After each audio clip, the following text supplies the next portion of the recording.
sending it now. I'll send to. Yes.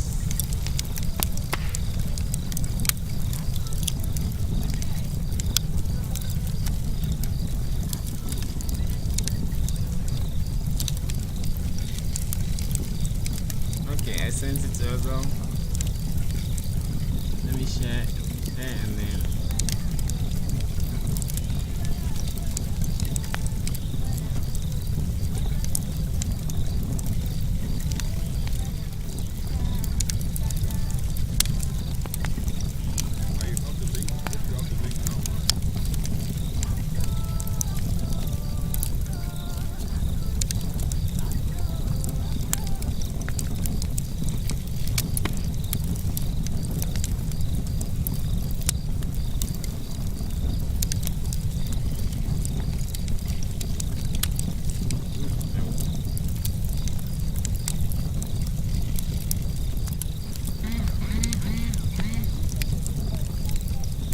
What's that?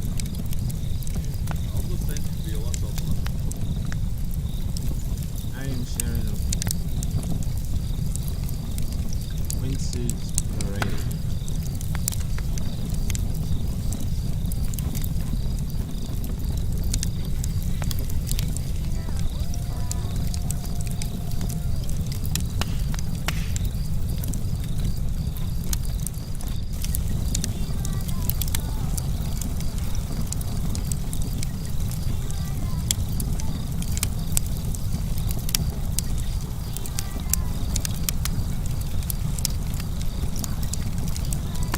Yeah, so we have a bunch of people already. I think like 7. Welcome everyone.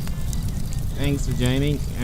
Please feel free to drop your name, possible city, so we could do shout outs, set stuff up. And please share as much as you can.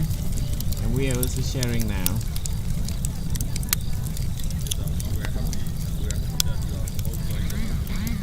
Yeah, thank you. Yeah.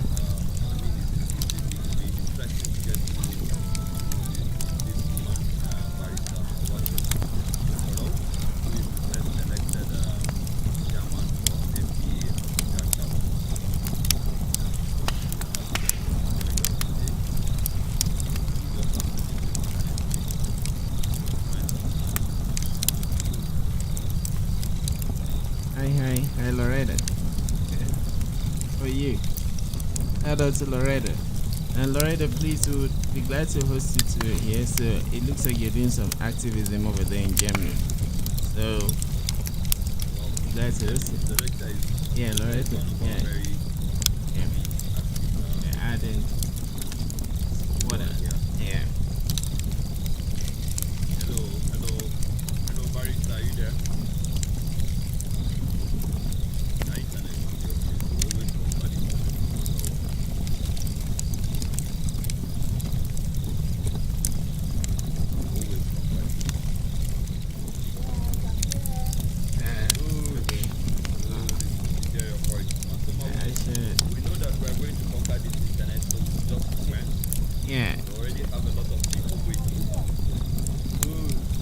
Shout out to Perfect shout out to you, the bungalow guy, Rwanda, shout out to you, shout out to Diara Maigizo Kabaza. Thanks for joining. Yes.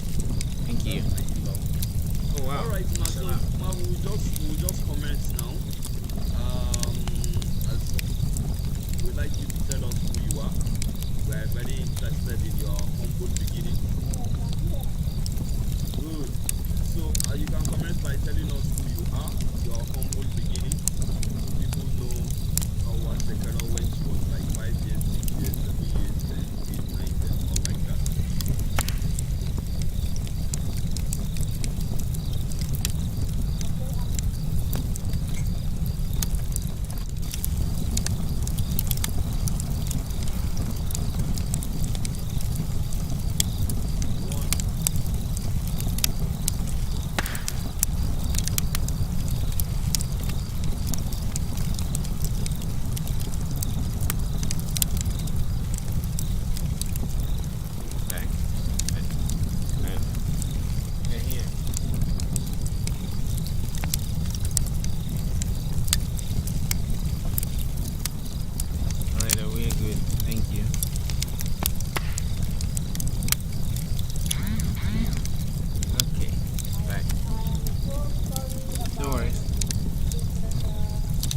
network challenge I'm going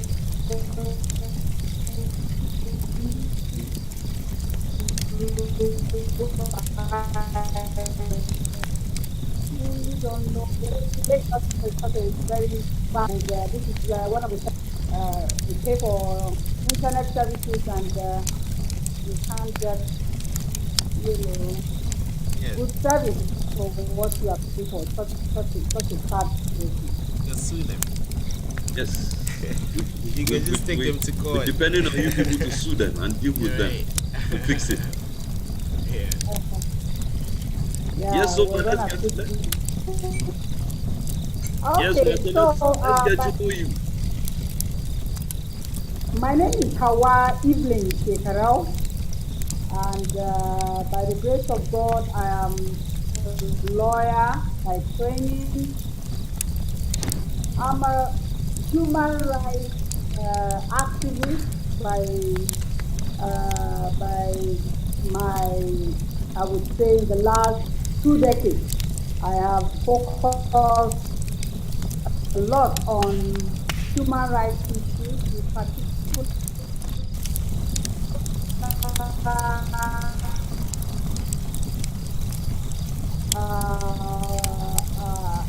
rights and child rights, right from when I was called to the bar in 1992, 16 December 1992 to be precise. And that means that in the last 59 years I've been a lawyer. And I was privileged to have very humble beginnings. I come from a family that I had 8 other siblings. Today, we are together with myself. We are now 8.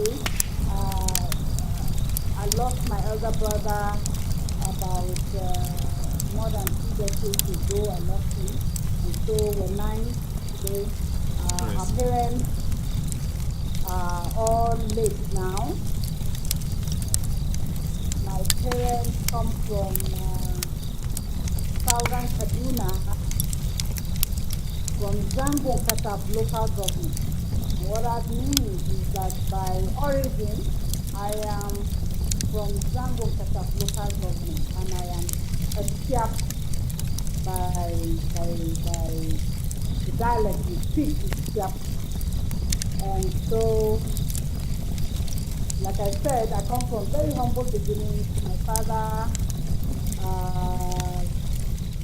though he went to school, but I don't think he went more than standard 3 or so. At least he could read and write. He eventually joined the military and became a soldier until the year he was to retire from the military. He died that year, and that was in 1985. That was about the year I left my secondary school. I went to Federal Government College, Azari in Bauchi State. That was where I did my secondary school. And thereafter, I had gained admission to read education in English and literature. But as God will have it, I didn't proceed with that course for one little challenge I had. But you see, like they say, man proposes, God disposes. But I would prefer to say God proposes and sometimes man tries to dispose. Because even though that was my initial course, probably if I had read it, I wouldn't be where I am today. But I guess God had a better plan for me, so I didn't go on with that course at the University of Benin. So I came back to Zaria and went to College of Advanced Studies Zaria for my A-level. And thereafter, I got admitted to read law at Ahmadu Bello University, Zaria. I graduated from Zaria in 1991 and proceeded to the Nigerian Law School, where I did my 1-year training and was called to the bar on the 16th of December 1992. And, so that's how I started. It's interesting to also say that I'm a daughter of destiny. I'm a daughter of destiny in the sense that my father almost didn't send me to school, and I got that information in 1995, shortly before my father died. And my mother, it was how coincidental that I got to know about that story. And when I tried to know more, my mother did mention to me in front of my father. She said he almost didn't want to send me to school. And my father felt that the family resource was scarce, and that he felt it was wiser and a better idea to send his male children to school rather than his female daughter. At that time, I was the only female daughter, and I had like I think about 4 brothers, and so he didn't want to send me to school not because he didn't love me, but because according to him, he wanted to make a more strategic use of the Star family resources. And it took my mother a lot of convincing on the part of my mother to convince him to send me to school. At the end of the day, because he was a father who listened, he saw the need to then send me to school, believing that God was going to provide, like my mother advised me. And so he eventually sent me to school. And it's so ironic that he didn't want to send me to school, but I ended up being the first of his child to get into the university. I became the first of his child to become a graduate. Hallelujah. Amen, like we say in Nigeria. And at the end of the day, I became like what they say, that the rejected stone has become the head of the corner. I ended up becoming the kind of the life wire of my family. And by the grace of God, was able to see my other siblings through school. And today, we have quite a number of them who are graduates today and are doing their teaching. So I want to give God the glory for that. I only wish my father lived to see what I ended up becoming. And he died, like I said, in 1985, the year I finished my secondary school. But I'm glad my mother lived, and she lived and died in 2010. And then she was ever always appreciative of the fact that they were able to send me to school, and I turned out to be, a beacon in the family. So I want to give to God the glory for all that. Yeah, so that's much I can tell you about my humble beginning. It's interesting, man. You are a shining example of, the disadvantages of not educating the female child in Nigeria, particularly in northern Nigeria, where it is a big problem. And I believe that since you have succeeded and you have discovered it, because while going through your bio, I realized that you've done some advocacy job for women and children. So I like to ask, how has that been? The issue about educating the female child in Nigeria, has it really changed? Has it improved, or is still what it used to be? All right. It hasn't been easy, but definitely there has been some progress. There has been some progress in the sense that today we have increasing number of girls child enrollment in school. In the past, we had cases of girl child enrollment. They are enrolled in school, but they are not allowed to stay through school and conclude their studies. At some point, when they are either in from three, from four, they are pulled out and married off. However, I think I must give kudos to the Nigerian government who have continued to encourage girl child education.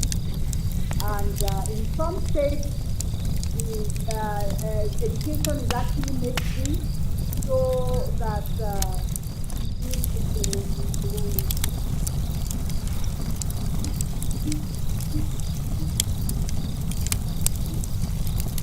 who can't afford it can have access to education. So, however, there's room for it to encourage parents to send their children. And this is what I have been doing.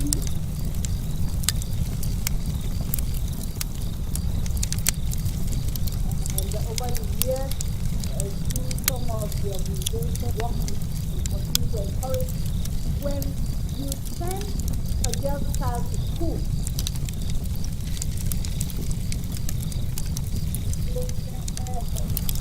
you know,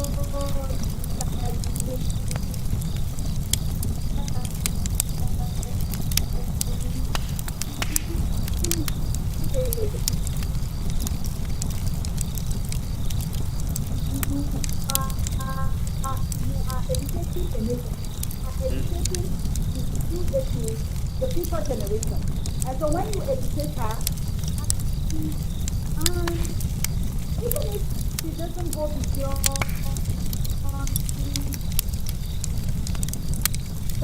secondary school, I can assure you that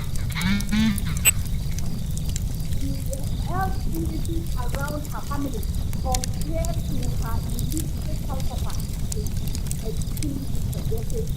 There's a wide, her illiterate mother, you see that generally in terms of hygiene, she will be better. In terms of even inculcating, discipline for her children, it will be better. In the case of, in different aspects, really. So uh, girl, girl child education is something that we cannot overemphasize. It's something that we need to keep talking about and encourage benefits from it. Society becomes better for it. Mm. The reality is that when you train women, you are training the A nation nation. A because nation. they are the heartbeat of the nation. Yes, I think, Brian, it may interest you to know that Barrister Hauwa Shekarau is the first elected um, uh, first elected female chairman Yeah. of the Nigerian Bar Association of Abuja chapter. And Wow.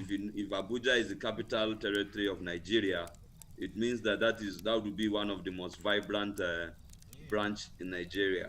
I know Oh it was not easy, or maybe they just dashed you because you are a woman. yes. Okay. Well, Take us, okay, lawyers are. take us through that journey. I followed. I could see a lot of what you take us through that journey. A lot of women would like to know how you achieve that feat, or if the men simply dashed you.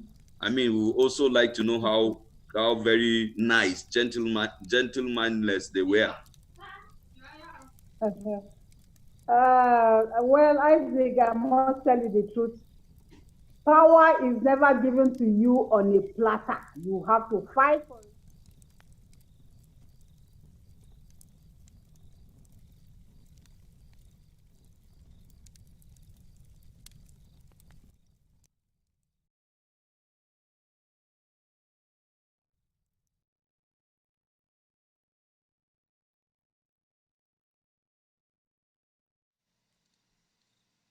Also from men. It will also interest you to know that some of my female colleagues didn't even support me. Yes, that's the problem with My the major my bulk of supporters were actually men. Hmm. Men who believe in me, who know my capacity, who know my antecedents, the things that I can do. Incidentally, by stroke of, I would say, destiny, I have always found myself in leadership positions All right. right from right from childhood.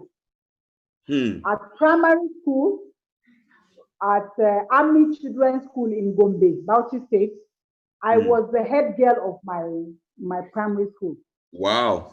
in my final year. Wow, that's Good. leadership is When I powerful. went to secondary school, I was the head girl in my Again. secondary school. Yes.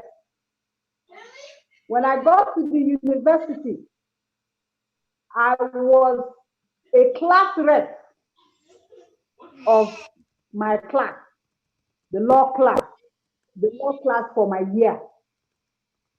Hmm. And actually, around that period we were in the university, the student unionism was banned. And I can assure you that if student unionism was on, I probably would have been a student union leader. Wow. I believe that too. I believe that too. But I was actively involved at the university level. And went to the law school. I was amongst the leaders in the law school. Again. And I became a lawyer and started my practice. I got involved with the NBA, the Nigerian Bar Association, Hmm. as far back as 1998. I was a, an officer of the NBA in Abuja branch. I was financial secretary. I was Hmm. elected a financial secretary for the branch as far back as 1998. When I finished that, I became active with the International Federation of Women Lawyers (FIDA). In 2002, the chairperson of FIDA in Abuja branch. That's a lot. Hmm. By 2006, as I was finishing my tenure, I was elected the national vice president of FIDA in Nigeria. That's a lot. Mm-mm. Brian. Yeah, yeah. After Brian. that, by 2012, 2012, I became the national president of International Federation of Women Lawyers in Nigeria. Hmm. So, I mean, if you look at my CV, I have come a long way. Brian, this I've come a long way, especially in my leadership journey. Mm. I hope you're hearing me. The yes, I network is can hear allowing you. you to hear I me. just want to tell Brian, I want to tell him that is it black juju that this lady is using Yeah, I was since gonna from ask. primary school? Yeah, I actually Yeah. have a question about that. So I would Okay. like to know how your past followed your preparations for each step and challenge that you faced. For example, maybe going to write an Mm. exam and then you're thinking, "Oh, me that I didn't, I wasn't supposed to go to school. Here I am," and stuff. Did you have those moments? And would like you to tap into that experience and let us know.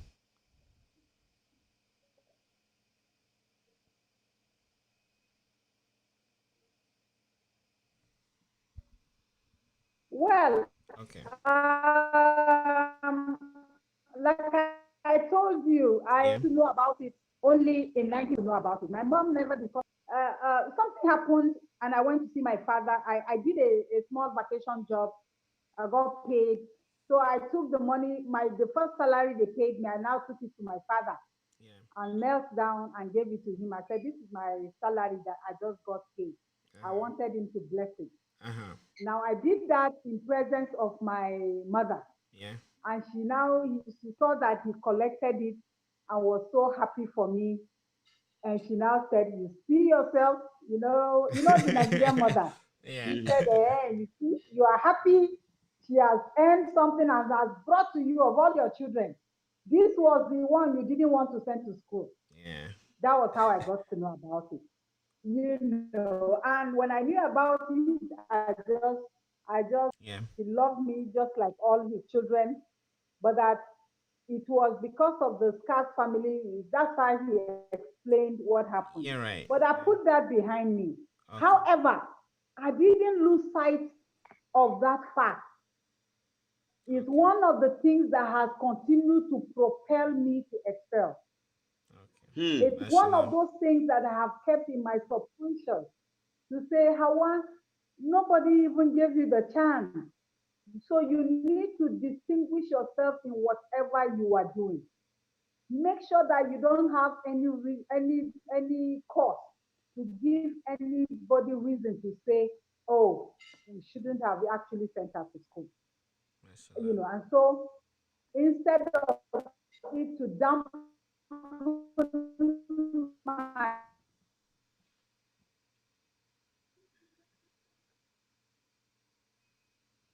morale, is actually gingered me. Well, they are to stand up right, and especially the girl child, and it's one of those things that is actually, boosting most of the humanitarian services in the course of my work. So yes, it was actually, it didn't dampen me at all. Rather it actually boosted my morale and encouraged me to do more and to distinguish myself, to let my parents know that it wasn't a mistake. They sent me to school at all. And then see how I can also support other people who are probably going through the same challenge I went through, so Mashallah. that they can know that there is hope and that they can actually impact positively on the society. Mashallah. So I think basically that's what I can say about that. Yeah, mashallah, and Isaac, if I may, there are comments, so I would like to go through them. I'm sure you're busy talking, so you wouldn't see. So, the first one I would read is from Loretta and Tweet. She says, "Thanks very much. You're indeed an icon and role model to some of us." And and Loretta is actually an activist in Germany. She's Cameroonian.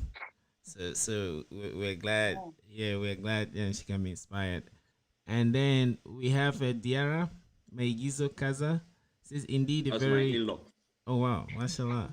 He says Yeah. and dear he says indeed a very strong Atiab woman admits all odds. You became the cornerstone. I truly admire you a lot and super proud of you. Yes, nothing is impossible in this life, even as a girl child. I have been a fan long time.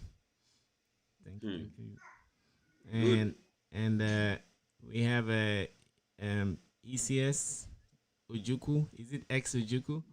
So he says power is never given on a platter of gold or because of your fine face. He says you work for it. I'm a witness that Barrister Hauwa earned her place in the leadership of the Unity Bar.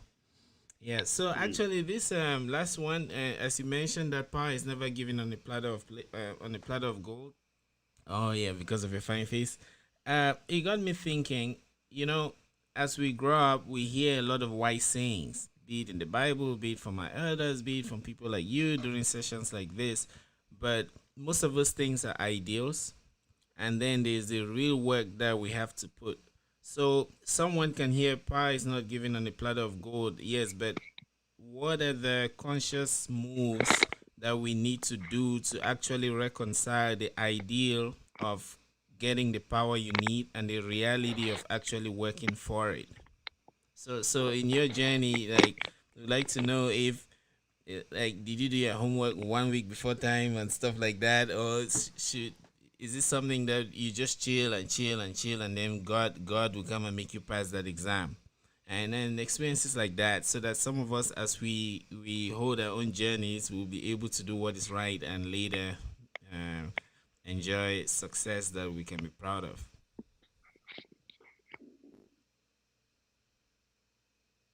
Yeah, I tell you that anything that is worth doing at all is worth doing well.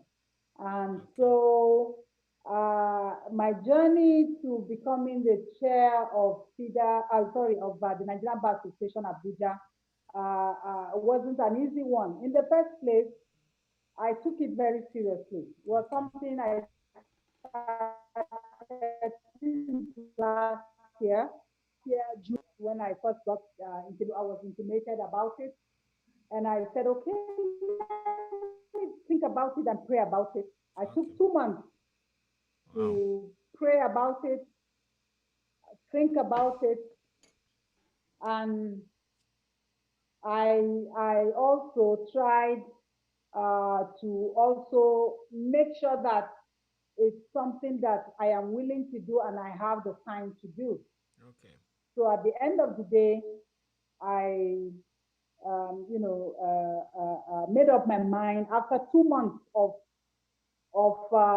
spiritual exercise, I would say, Yeah. because for me, leadership is a serious business, and it is a trust for you to have influence over people, to lead them, to guide and motivate them. For me, I consider it very, very spiritual. Okay. And so once I got the go ahead, the spiritual go ahead, I got into it. And I must tell you the truth, guys.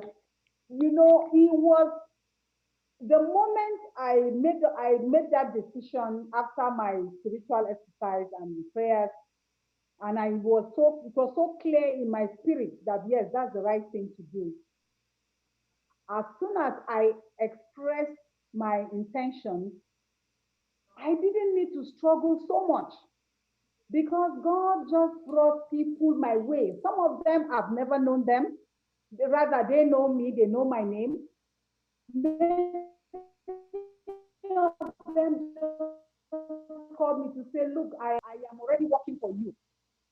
By God's grace, you will be our chairman. And many of them came work without any dime being given to anybody. Some Absolutely. instead invested their own resources, their time, and the campaign just went off. And in the course of it, there was an opposition. And I personally, when there are challenges on your path, you don't see them negatively. Okay. Sometimes these challenges are actually, milestones towards success. So I consider those challenges as just stepping stones for me to get to where I am going to. And I tackle them to the best of my ability, the way my spirit was guiding me. And in no time, that opposition, which was a Gangatuan, opposition, that opposition gave way, in Hmm. the sense that the person who threw his hat in the ring Yeah. as my opponent, Yeah. then on his own withdrew from the race. Hmm. Absolutely. And Hmm. he withdrew from the race, and it left me completely unopposed. Anybody Wow. who had that, would think, oh, it was a smooth ride. But I tell you, those who are there, who witnessed the entire scenario, would tell you that it was a big battle, and I gave it my all. And at the end of the day, it came easy. It looked easy, but it wasn't easy, I can assure you. But at the end of the day, I was honored, was returned the elected chairman of the Nigerian Bar Association of the Government. Interesting. Interesting. Now, when you were talking, I was just thinking, you're like 1-2 years now on the throne, ma, on the seat. No. Actually, it is just a 2-year tenure. Okay. We were elected June 11th. So I'm still new on the block. Okay. Okay. I just wanted yes. I just wanted to observe that now you are just coming into, the seat of the MBA as a chairman, and then you people are having a conference, and the governor of your state, which you people graciously invited to give you a speech, and the governor of your home state was disinvited again. And you are a stakeholder in this MBA. How does that affect you personally? Because that's the governor of your home state. How does that decision affect you personally? And why did the organization take that step? We have viewers from Mali, from Cameroon, from Uganda, and from the States. They will be interested to understand these perspectives. Sierra Leone too. Don't forget. And Sierra Leone too. Right. Thank you. Thank you very much for that question. I would like to say that first, I am from Southern Kaduna. I think I have made that very clear from the beginning. And so I am from Kaduna State. So I'm personally affected, personally impacted as well. And I'm also the chair of MBA Abuja branch. Whatever I would say is actually the way everything transpired. Now, the Nigerian Bar Association we have different structures. We have the president, we have the national officers, and we have the National Executive Council. The National Executive Council consists of all chairmen of the Nigerian Bar Association in Nigeria, and the elected officers, the secretaries of each branch, as well as NEC representatives of each branch. So each branch has 3 representatives at the NEC. And then there are 100 co-opted members in that council. So it's a very big structure in a quarter. And for me as an MBA chairman, this next meeting was my first meeting. And so at that next meeting, somebody raised the issue about the L5's invitation to the agency. And I will be very frank with you. The matter was not even discussed as in is he guilty of these allegations against him or not. It was about, there is a petition, this is what the petition says. And so the president called for contributions. What does 2 days to that time, there has been agitation on social media about the need to disinvite El-Rufai to that conference. And so after, I think about 15 people made their presentations. They aired their views, and it was overwhelmingly in support of asking him not to come for the AGC. Only about 3 people, and within those 3 people, only one person from the north spoke against it. The other 2 people are, in fact, one of them is a pastor. Is a pastor who spoke against not inviting him. So 3 people. So when and in associations like this, at next meetings, and not just at next meetings, generally in a group where you have diverse people opinion, it is the preponderance of views that carries the day. Yeah. And so overwhelmingly, people supported that he should be told to not come. And so that was the decision. It had nothing to do with ethnicity. It had nothing to do with religion. And so it was very surprising. And in that next meeting, we have representatives from the north. We have Muslims, we have Christians, we have animists, we have people who don't even believe in God, who are on that neck. None of them said anything. They didn't object. I mean, like I said, 3 people objected, and even if they did, the decision was taken on the basis of the overwhelming or preponderance of opinions that were aired at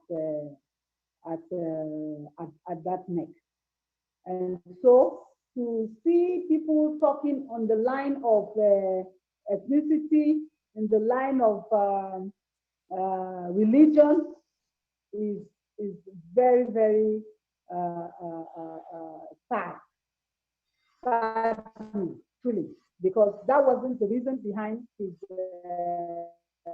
In fact, somebody raised the fact in 2006, when lawyers went on a strike for 2 days. Lawyers all over Nigeria went on a strike for 2 days because of the government of that day not obeying court orders. And there were about 8 of them. 3 of those court orders were orders disobeyed by El-Rufai when he was minister. Okay, Ma, let us understand this. Let us understand this point now. In 2006, the Nigerian, a lot of lawyers in Nigeria went on a Bar Association. The Nigerian Bar Association, not just a lot of lawyers.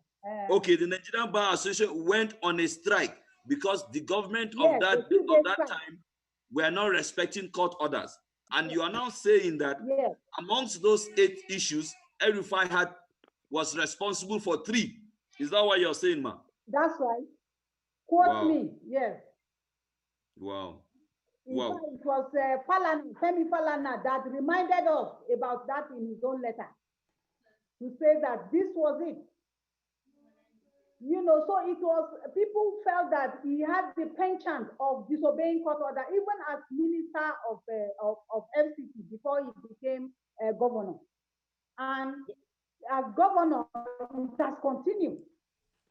In fact, Tuesday last week, it was even on social media where a man, a retired, I think, one civil servant or so, was thrown out of his official residence, even against a court order. That last week, Tuesday. If you Google it, I'm sure you will. Yeah, I think I saw something like that where a former commissioner of justice by name Kish was showing. Is that the video you're talking about? Yes. That is it. So the essence is that many of us, and I'm one of them, believe that if the NBA is an association that promotes rule of law. We shouldn't, therefore, condone people who have this penchant for disobeying the rule of law. Now, the argument then is there are other people who also are tainted with that brush. People made reference to Wike of River State and then Obasanjo. I am not arguing that. Now, the issue is this. At the time of consideration at NEC, the petition that was before NEC was petition against El-Rufai. Therefore, you cannot then, and truly, I was telling some of my colleagues, I said, but other people who are now against that decision, they had the opportunity to raise the issue of other participants, the Wike and OBJ. Nobody raised it. And if nobody raised it, how will NED now take a decision on something that is not effectively before it? That is the truth. And in court, there's the saying that the court is not a Mother Christmas. If you as a lawyer are representing your client and you go to court, it is based on the prayers that you put in your court document that the judge will take a decision on. He will not now go and import something from somewhere and then make an order in respect of something that is not appropriately before the court. And so for me, I told someone that, I'm never a fan of OBJ. And for Wike, I also, yes, do not, especially I recall one demolition he did during COVID, even against a standing court order and all that, So for me, I don't care who it is. Even if it is the person is Hauwa Shekarau's father or mother, but the person is disobeying court order, I will not keep quiet, I will speak up. Because as MBA, the day I was sworn in, I took an oath that I will protect and ensure that I work within the mandate of the MBA and also promote the rule of law. So by that action that we did on NET, we are promoting the rule of law, and we were also carrying out that oath the day we were sworn in.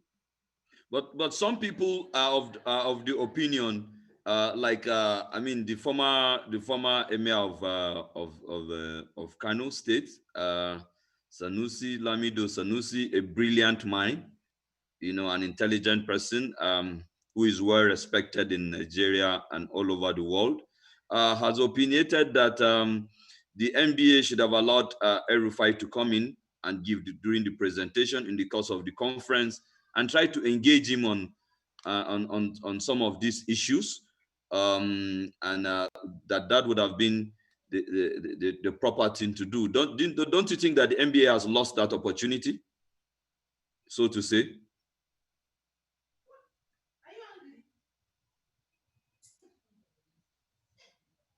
I agree that that would have been, an opportunity. But then the overwhelming, opinion was that he shouldn't be invited, and they carried the day. By the way, I didn't even have the opportunity to speak, so I was not amongst those who spoke. It was quite, I was just there and listening to all, even though I had raised my hand to speak, but I didn't have the opportunity to speak. Tell me your personal assessment. Let me get your personal. Pardon?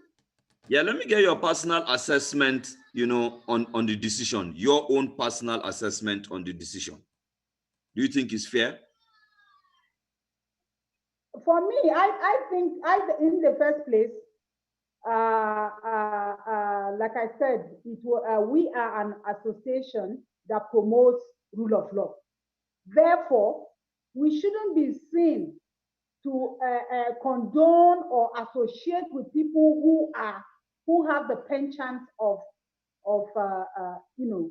disobeying court order.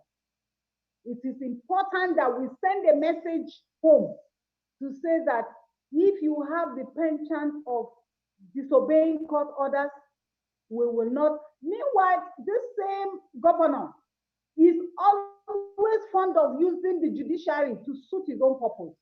We know of several people, as I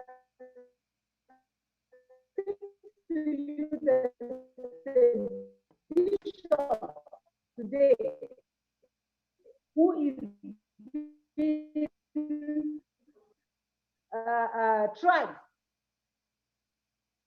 according to what the papers say for criminal defamation, because I was told the bishop was said that they had him, El-Rufai would never be president of Nigeria. Anyway, I don't want to go too much into but the efficacy of the court, so much so that people who violate the law, you want them brought before the court. Why then does he pick and choose the orders of court that he? As far as I'm concerned, not the rule of law. The NBA should have nothing to do with them, and that is why I agree that OBJ and Wike or any other person who has the penchant of disobeying court orders, that person should not we should not associate with such people. The only challenge in this particular case is that at the time the matter was being reviewed by NEC, OBJ and Wike, they were not under consideration. And probably somebody could have raised it. Let me be very frank with you. I personally, I only registered for the NBA conference only yesterday. Even though I have been, sharing information about the NBA conference, I haven't had the time to sit down and register personally for myself until yesterday. So I had not had the time to go through the conference program to know who is speaking and who is not speaking. In fact, it was from this agitation of people on Twitter that I got to know that he's been invited to speak. Otherwise, I didn't know. I didn't even know that Obasanjo and Wike and other people were not invited. Were invited. So the reality is that, and I'm sure a lot of people didn't even know until this El-Rufai saga. Before some of them probably went and then they now saw that, oh, there's Wike, there's even Obasanjo invited as the speaker. So that's the truth. So nobody should bring, people should not just bring extraneous factors that were not there in consideration when that decision was taken. And I personally, like I said, I will not support anyone, no matter who it is. I will not support anyone who does not respect the rule of law to want to have anything to do with them. Yes, Brian. No, you go on. This is like, okay. Yeah. Okay. I just wanted to ask, ma. So a lot of people have been insinuating that it's the issue of the killings in southern Kaduna. That is why El-Rufai was disinvited, and that if it was if that decision was based on that, then it means that the NBA had judged him, wrongly. You know, so I just wanted to clear the air on that. Although you have already said that was not the reasons, but do you think that some of the people that actually spoke had that at the back of their mind, that they have probably grievances about how he must have gone about the issue about the Southern Kaduna killings? Do you think that would have been an underlying? Well, okay, thank you very much. But you see, there are times that people form opinions based on what they see, what they hear, and what they know. Excuse me, let me take some water. Yeah, it's okay. I'll have some water too.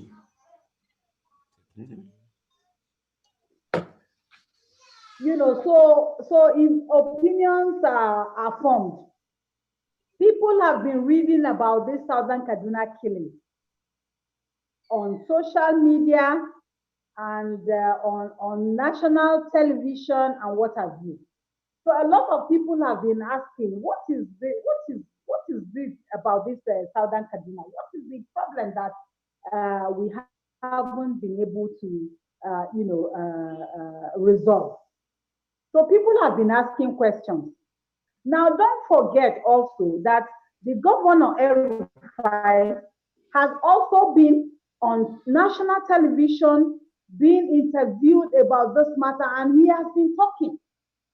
He has also been talking even on social media as well. And the reality, from some of the comments I have seen, some publications I have read, people are not happy with the way he has handled that matter. And I think I need to be upfront. I am a Tiap. So I wear the shoes and I know where it is pinching. In the other killings that happened in Zupak, near Kafanchan, I almost lost my uncle. A very old man who he cannot see and is also has a problem with his legs, cannot walk. We almost lost him. You know, his children had to go bring him from this and brought him to Abuja. So it has come very closer home. You know, sometimes when you talk about a dead person, the person who is not connected to the dead person doesn't really know what. I hear that there's a saying in Igbo land that when somebody is carrying a dead body on the road, you think that it looks like a piece of wood that he's carrying until it comes home. So if I had lost my uncle, you know, then the pain would have registered more. But the thought of the fact that he almost died, you know, really, really brought the reality of this thing home. I am from Magamia, and it will interest you to know that Magamia is also a place where there has been attack. In fact, yes. I am told people from my village they are all in IDP camps, some in some neighboring villages. You know, so it's a sad reality that we are facing. You know, so whatever I will tell you, my opinion is also because I'm an affected person. So I'll really be upfront and say the fact I won't quote it. And I personally believe that the governor has not helped matters. Yes, there are so many instances of the various attempts he's doing to resolve the crisis, to contain the crisis, to sort the situation. But then the kind of reckless comments and statements that come from him is, instead of helping to douse tension, it is stoking the embers of discord in Southern Kaduna. You know, because you cannot, you are trying to put out fire, then you go and be adding kerosene or petrol into that fire. You think it will die? It will, of course, continue. The fire would escalate. And the reality is that this Southern Kaduna crisis is at the root of our existence as a people. What's his name now? Nelson Mandela. The crisis, I mean, what he went through because of apartheid, it's because it was at the root of their existence as a people. And for that, some people are ready to die, in order to ensure that the right thing at the end of the day. So sometimes when our governor is speaking, you would think that you're asking, is he speaking for the Fulani headers, or who is he speaking for? As a governor, you're supposed to be neutral and just using consent foreign parties. Let us assume that it is indeed a case of two warring parties. And I don't agree that it is a case of two warring parties. But if it is, would you then take side with one party and expect that, the other party would just easily, agree to make peace with you? No. So I think that he needs to understand that as a leader, he is supposed to be a father to all. Those who voted for him and those who didn't.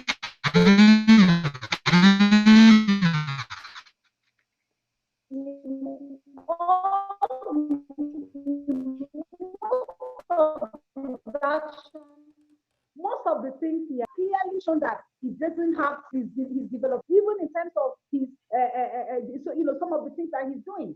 And therefore, what more do you want from people? And then he kept talking about Southern Kaduna people, that elites, that we are the ones that are causing the crisis situation because we are making money from it, from international donor partners and all that. He also accused Southern Kaduna elites of causing trouble because he has refused to give brown envelopes. And I laugh. And I laugh about that. Brown Why do you laugh? I see. Why do you laugh? I laugh because here is a man, here is the governor who went on national TV to say that he traced the killers. At least that's the first narrative. He traced the killers of the killings that are going on in Southern Kaduna. He said they are Fulani headers who lost their cattle or the lives of some of their loved ones during the 2011 crisis. And he traced them and found them, some of them Mali, Cameroon, Togo, or whatever. And he decided, they decided that they would be compensated for their lost cattle. Some forgave, some decided they didn't, and that he settled them, he paid them. He paid them. Even though till today we don't know how much he paid and the particular people he paid. So if he paid the killers, and now the and the victims now say you need to pay us. I'm just giving a hypothesis, if it is true that Southern Kaduna elites are asking for brown envelopes. What is wrong about that? After all, it's good for the goose. It's good for the gander. If you pay the killers, what is wrong in paying the victims? The victims also lost their property. They also lost their villages. They also lost their life. Mm. So the kind of narrative that he needs, and I don't expect that he would be stoking the embers of this court. He needs to know that you are seeking for peace. Then in your body language, the things that you say must indicate that you want peace, but not peace at all costs. Because he is forcing people to accept his narrative And then using the media, of course, he has all the money, it's government money. He's not paying for all those media engagements from his personal pocket. His government money he's using, and he's using that to do that narrative that is causing mayhem and adding more fire to the issue. And some of us need to speak up. Some of us are elite, and some of us have never even worked for government for one day. Not to talk of even collecting any brown envelope. How much brown envelope can take care of somebody who lost a relative? Can that brown envelope bring the person back? So I think that he needs to really retrace his steps and find a more sustainable, a more constructive, and a more peaceful way of dealing with some of these issues. You cannot just because you think you are government. Yes, he has immunity as a governor, but when he leaves that seat, he will not stay in that seat forever. When he leaves that seat, he may have to pay and explain some of the actions that he took as a governor. Even if he does not explain it here on earth, in the hereafter, he will explain for it. Because if he thinks he is God as a governor, he is not God of heaven. God who watch over the affairs of men. And if he does not pay for the wrong that he has done here, he will pay in the hereafter. Okay, Brian. Yeah. So, I mean, from these experiences and government, the people have a role in it because, like, government and citizenry, they're like two sides of the same coin. And the government works for the people and with the people work for and with the government. So, and also the current events are also tests of the constitution to see how far the constitution can be used to resolve the daily affairs of the citizenry. So I'm wondering what the people can do, and in the background of your experiences as an activist, what the people can do to make sure that procedures are set in place that the government cannot just take money and spend as they wish, like accountability, security, and all of those structures that make a government what it's supposed to be. You see, in a democratic system of government, a working democratic system of government, Yeah, that is why there's what you call checks and balances. yeah, That is why you have the executive, the executive, and you have the legislature. yeah, Those who framed, that system yeah, thought through everything before they framed it. And the essence is that the executive would be a check and balance on the legislature and vice versa. And of course, you have the judiciary, who should be independent, who would have the responsibility of reviewing some of these rules when it comes to them, so that they can be able to, pass their judgment on such matters. But in Nigeria, unfortunately, some of these structures are just there in name. okay, Some of them are not doing what they are supposed to do. Secondly, because of the presidential system of government that we implement in Nigeria, the president as the head of the federal government is so powerful. And that is why you will notice that these days people are calling for a restructuring. There is need to restructure our federal system of government. There's okay, too much power in the center. yeah, And that's why people can kill. Look at the election that is going on that is about to happen in Edo, and it's a war situation there. And unfortunately, at the end of the day, the people who will be at the receiving end are women and children. You know, so that is the point. Now, also at the state level, the governor is also the almighty governor, executive governor. He's also the most powerful person in the state. He can decide to hold the resources for the legislature. And so for many of them, they have to bow to his whims and caprice. If they don't, he knows how he can starve them of funds. So for many people, they don't want to rock the boat. They just he tells them jump. They will ask him how high. You know, so that is the way. And unless we improve on this, I tell you, things will not get any better.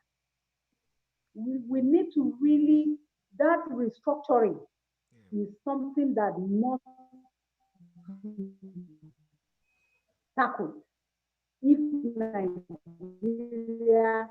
is to make progress. And I was privileged to be a member of the, we call it the CONFAP.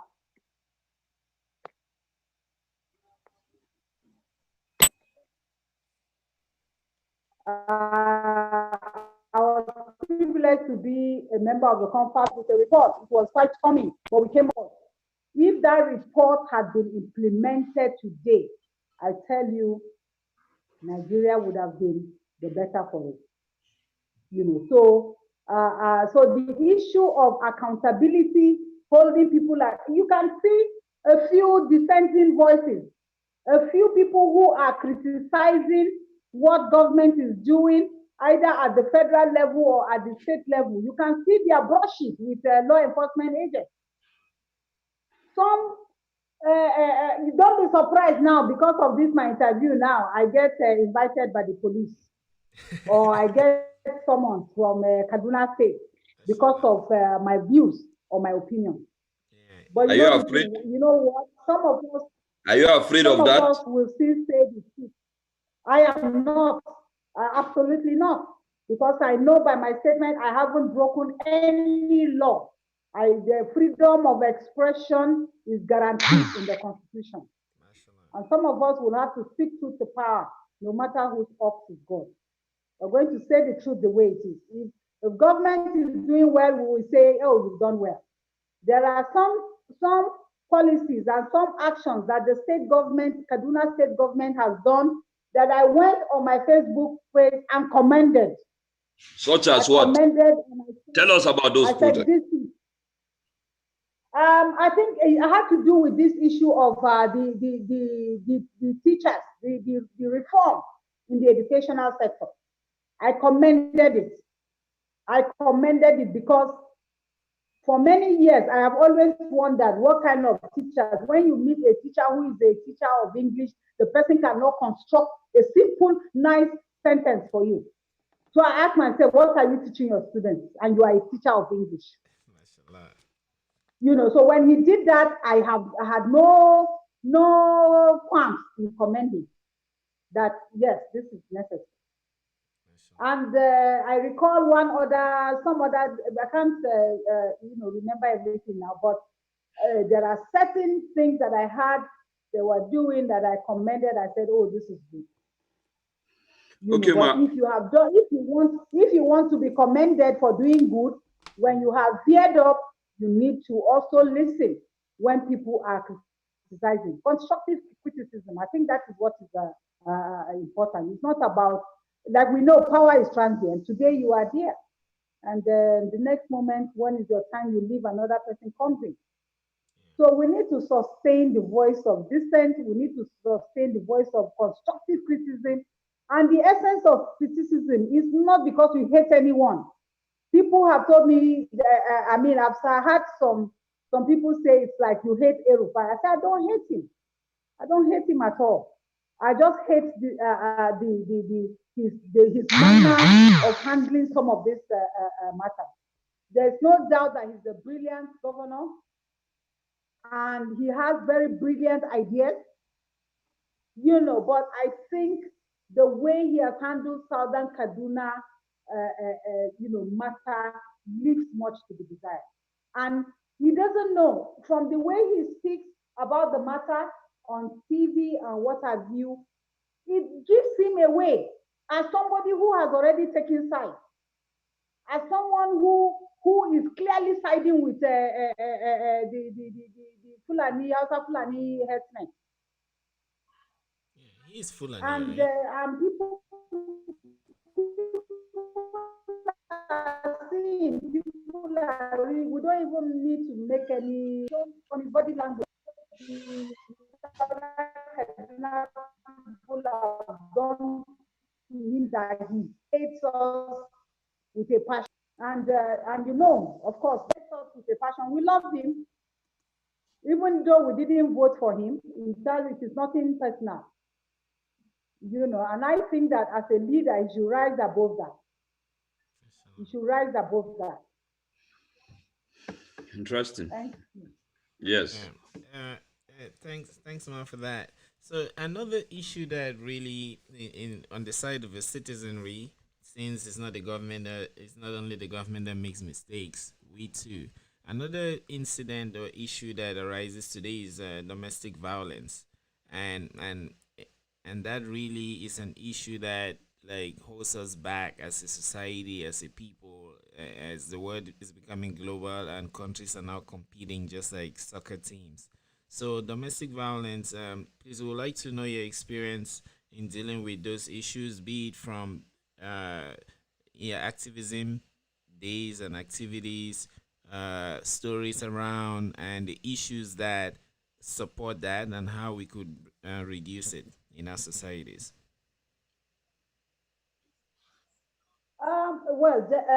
Domestic violence is something that has always been with us. Okay. Gender-based violence has always been with us. I know that as far back as 2002, when I became chair of FIDA in Abuja, I have always dealt with the issues of domestic violence at close quarters. And I've met and encountered victims of gender-based violence in different forms, and this explains why as far back as 1999, we formed a coalition called Legislative Advocacy Violence on Violence Against, Legislative Advocacy Coalition on Violence Against Women. And we tried to come up with a draft bill to prohibit violence in our society. It is that coalition that worked on the Violence Against Persons Prohibition Bill. Initially, we called it Violence Against Women Prohibition Bill. But when we took it to the National Assembly, some of them became very suspicious, and they felt that women were trying to, go against men and what have you.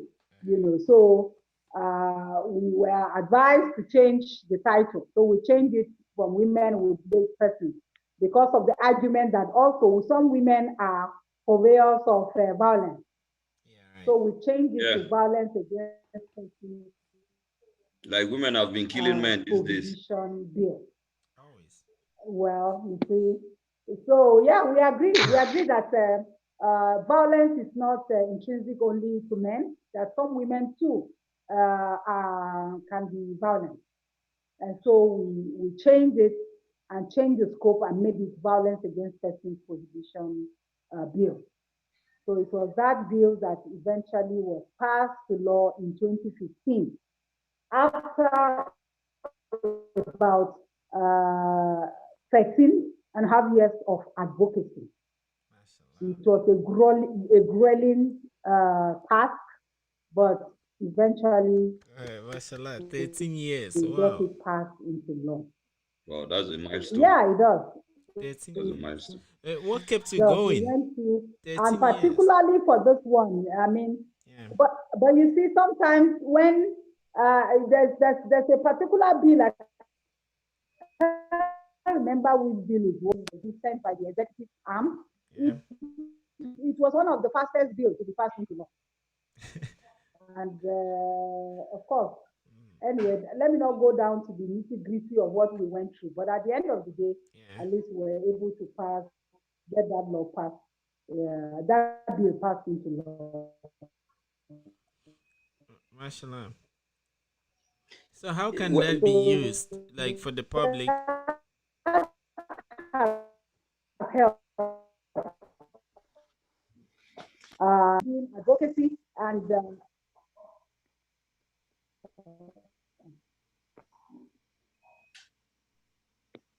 Yeah, can you hear me? I didn't hear you. Yes, I was saying, yes, at the level of the government, or the bill was passed, and mostly, if in all countries, the citizens suffer because of lack of information. Like they may not know how to Yeah. use the structures that are in place to liberate them. So, what can people do? How can we as persons benefit from and use that bill, to achieve our own perfection? Yeah, I get your point. Yeah, A lot of awareness needs to be done. yeah, Uh, there are a lot of people who haven't even heard of the Violence Against Persons Prohibition Act. yeah, A lot of people don't know about it. So we need to talk more about it. We need to create a lot of awareness. Some don't even know that people are violating them. They take it as normal. Sometimes victims even blame themselves. They think they are the ones who are attracting the violence.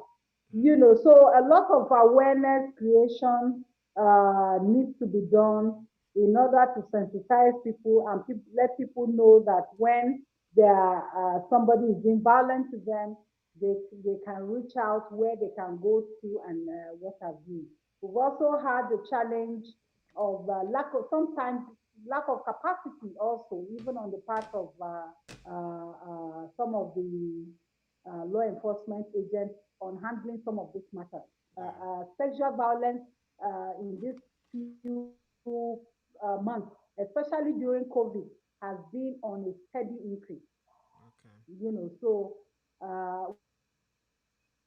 there's a lot that needs to be done to ensure that perpetrators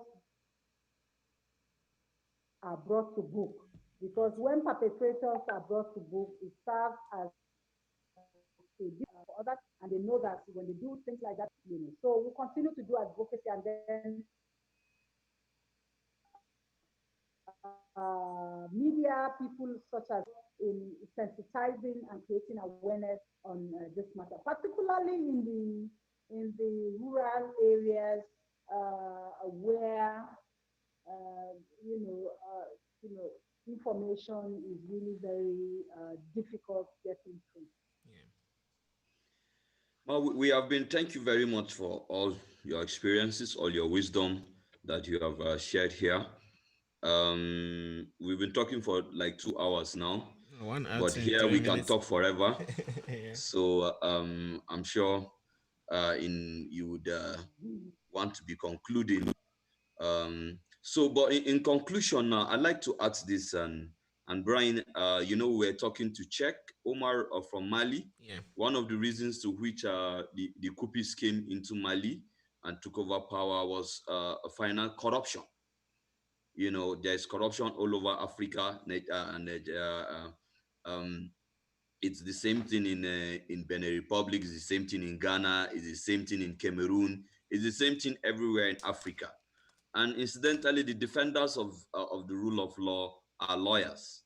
In Nigeria, particularly, the judiciary has always been blamed, for having not performed so very much in fighting this corruption, or they are even complicit, in aiding and abetting corruption. And what is the NBA role? What does the NBA role? What would the NBA seeks to do to improve this? Because I mean, just last week, it's crazy. It's crazy.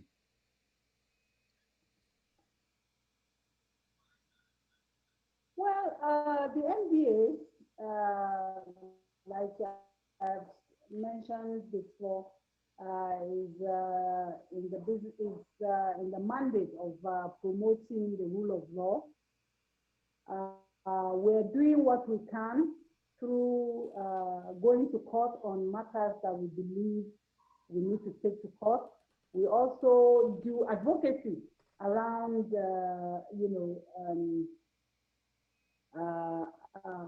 anti-corruption.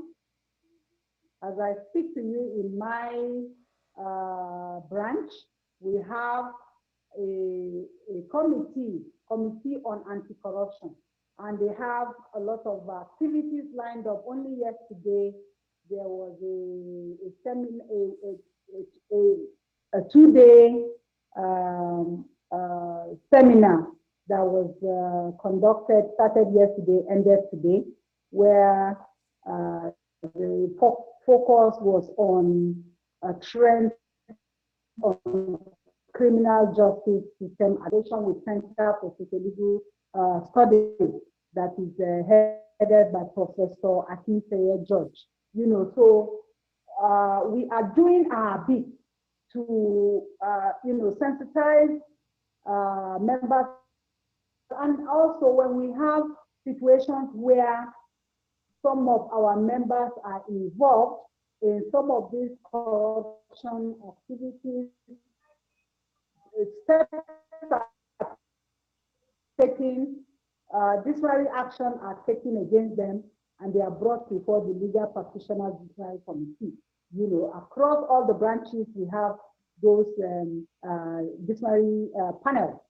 So the NBA on its own has a way of a system within the NBA to make sure we deal with members who violate the law through the judiciary committee system. So I guess we are doing the best that we can. But I tell you, the limit to what the NBA can do. I think as a society, we need to completely reorient. For us to know that all these things, they do more harm than us. And at the end of the day, at the end of the day, we need to know that we are here only but for a time. And when we are no more, what are we leaving? What are we bequeathing to the next generation that is coming behind us? So I think,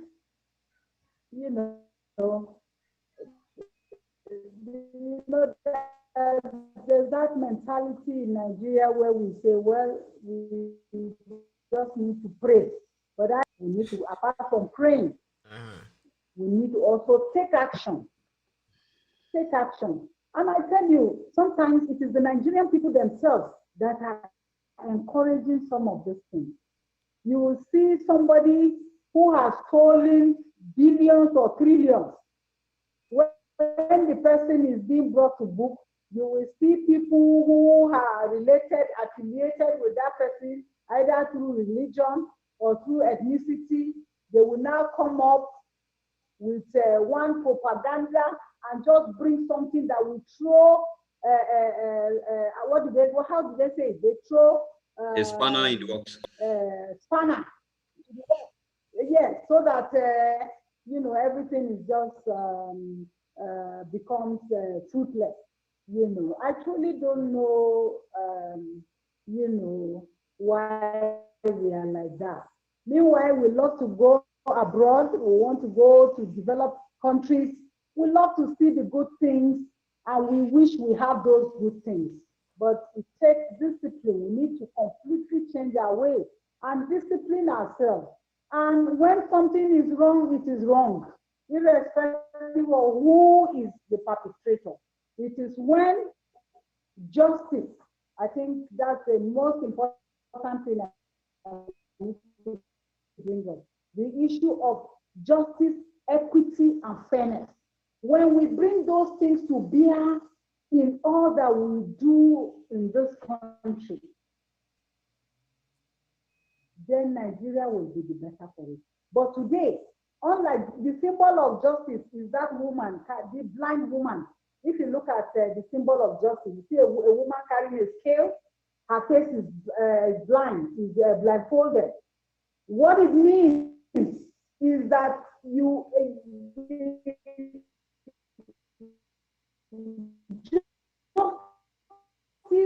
you should do job is to make sure that it doesn't care who it is, but in accordance with what that person has done. But today, justice has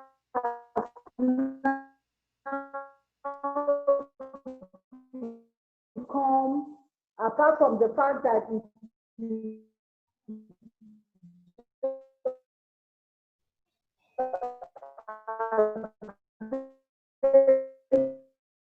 only to the highest bidder. If you know who you know, people have resorted to self-help. They don't even want to go to court.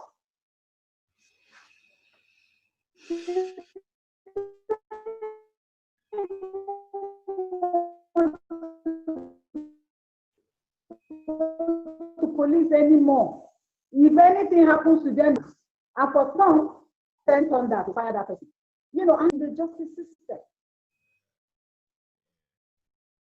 Today, you want employment. If you don't know anybody, you won't get it.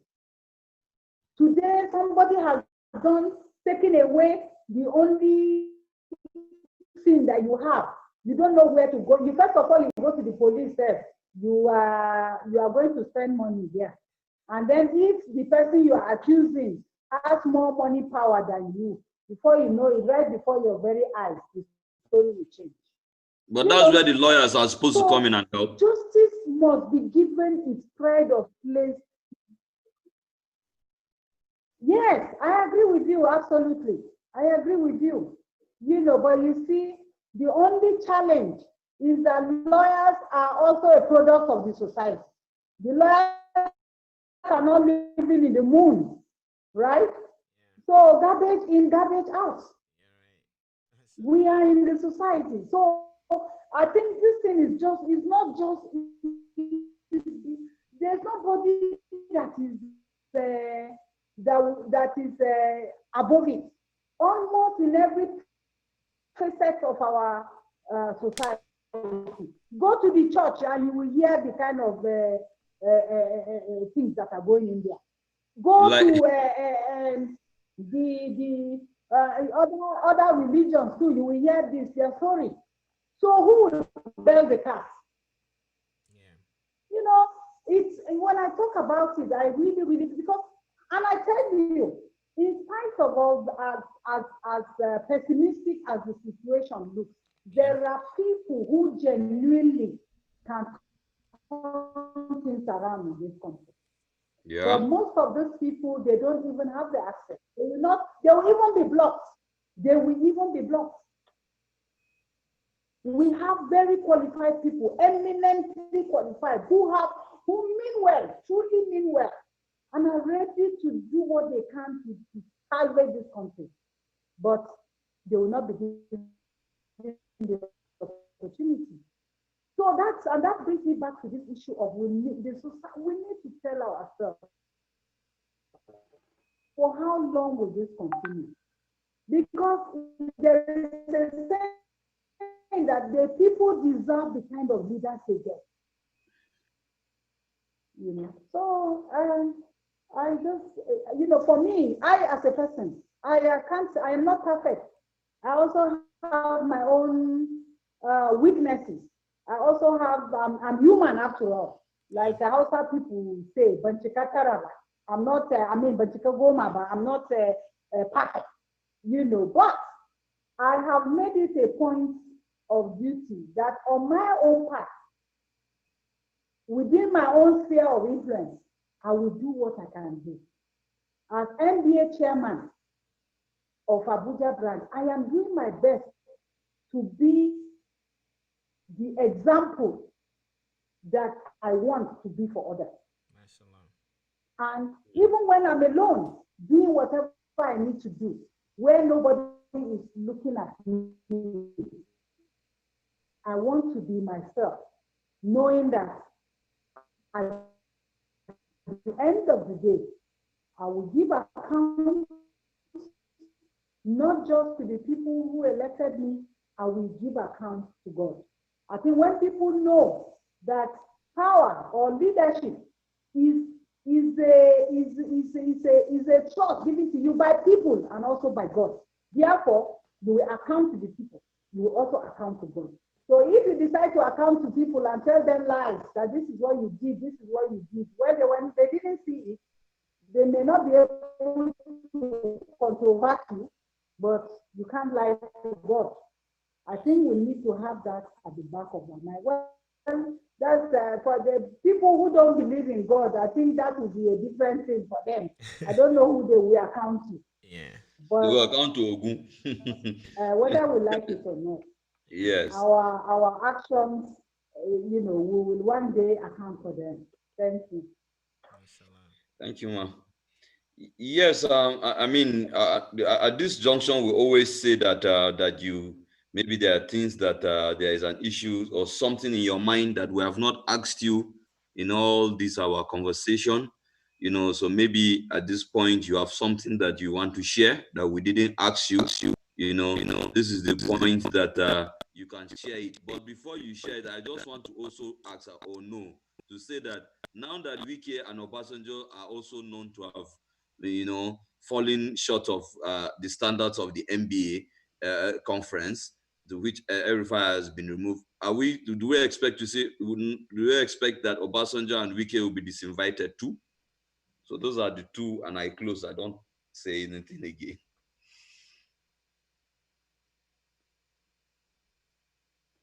Oh, the Russians. Yeah, it's the village people. They are village people from Magamia. God. Disconnect. Oh yeah, okay. She's back. Yeah. My internet is. I'm even surprised they allowed us to Yeah. sit Yes, this long. We're lucky like yes, that. yes. We have always, it sometimes gives us this problem, but we've come to realize that it always works at the end of the day. So that's why we're never in a hurry. We always defeat it. But did you get the last thing I said, ma? No, I didn't. I was saying that this is the point that we say to you that if there's anything that we have not touched on, or if there's something there in your mind that you want to share with the world, this is the time that you do it. You can say that. And then I could just wanted to ask again and say, now that Obasanjo and Wike have also fallen short of the standard of the NBA, just like Erufai, do we expect that they too would be disinvited too? Okay. Thank you very much. I think I have spoken enough. It's been a long day for me. I've been extremely busy from morning till now. Okay, ma. So I'm already getting exhausted. I need to go. But Yes. I've had, yes, they are falling short, but then it is not a decision for Hauwa Shekarau to take. It is not a decision for Nigerian Bar Association Abuja branch to take. If it were, we meet once a week, and then if there is if I need if there's an emergency meeting, I can call for emergency meeting. But this is not about me. It's not about my branch. It's about the national executive happens once in a there's nothing that can be done as it is. If a petition is brought before NEC, it will be considered, but that will be at the next NEC meeting, which is in 3 months' time. Whoa. Another opportunity that may come up is the AGM, the annual general meeting, which comes up during the annual conference.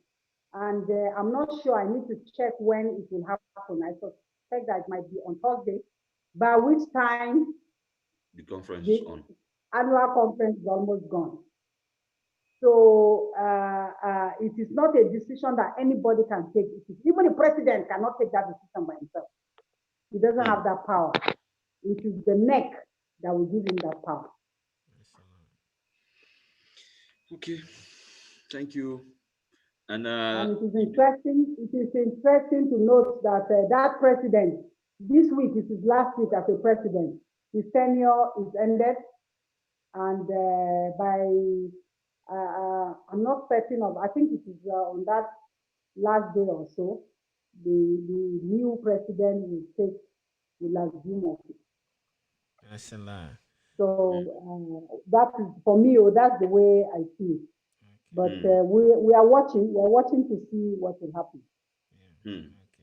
Okay. Thank you very much for appearing. And since you're an activist, whenever you have a topic you want to throw, the audience here is at your disposal. You can always come and educate us on your activities. So thank you very much. May Allah continue to bless you. All those listening. Thank you. Thank you very much, Ma, for your time. Yeah, yes. Thank you too. Thanks, and thanks for the opportunity to air my views. Yeah, thank you. Thank you very much. Yeah, have a good one. Bye. All right then. Bye.